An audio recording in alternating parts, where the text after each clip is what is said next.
गुरुजी। खुश रहो बेटा। गुरुजी मेरे मन में एक दुविधा है गुरुजी, क्या? कि मैं ये मतलब आप मेरी दुविधा का समाधान कर दें तो आपकी अति कृपा होगी बताओ बेटा। कि अच्छा, कि मुझे ये समाधान करना था आपसे कि उद्धव चरित्र का ये प्रसंग है गुरुजी, कि हाँ। उद्धव चरित्र में जब भगवान श्री कृष्ण द्वारा भेजे जाने पर उद्धव जी गए, उद्धव जी ने गोपियों से कहा कि आपने मतलब सब कुछ बनाया, उनका शरीर बनाया, चित्र बनाया उन्हें भगवान श्री कृष्ण का, तो उन्हें चरित्र में प्रभु के चरण क्यों नहीं बनाए?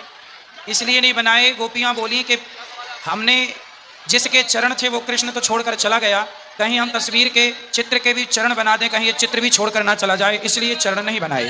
अच्छा, और गुरुजी मेरी एक और दुविधा है गुरुजी, कि रामचरितमानस में एक चौपाई है, मांगी नाव जब के बट आना, कहरी तुम्हार मरम में जाना, कि भगवान श्री राम ने जब केवट को बुलाया, उनसे नाव मांगी तो केवट जी सहज चले आए, तो केवट जी ने कहा कि प्रभु मैं आपका मर्म जान गया हूँ, तो जिनका मर्म महर्षि वाल्मीकि जी तक नहीं जान पाए, महर्षि तुलसीदास जी तक नहीं जान पाए, श्री लक्ष्मण जी तक नहीं जान पाए, वो तो उनके साथ बचपन से ही रहे हैं, बालकाल से, तो केवट जी कैसे जान गए?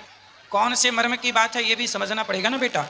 मैंने इसका प्रश्न का उत्तर यहीं पर किसी के कहने पर दिया था कि भगवान श्री राम ने माता अहिल्या का जो उद्धार किया था, जी। माता अहिल्या के उद्धार को तो सबने देखा था, जी, जी। लक्ष्मण जी ने भी देखा था, जी। तो लक्ष्मण जी यही बात निषाद को बता रहे थे, जी। तो निषाद को जब बता रहे थे तो केवट भी वहीं पर थे, जी, जी। तो केवट ने सुन लिया कि राम के चरण धूलि से अहिल्या का उद्धार हुआ, तो केवट वही कहता है कि मैं जानता हूँ आपके मर्म को, कि आपके चरणों की रज से अहिल्या का उद्धार हुआ है, मेरी नाम लकड़ी की है, कहीं आपके चरणों को छूकर नारी ना बन जाए, तो वही मर्म वो वाला छुअत सिला भई नारी सुहाई, उस मर्म की बात यहाँ पर है। जी। और गुरुजी मेरी आपसे एक विनती है जी। कि मैं आपको एक भजन सुनाना चाहता हूँ।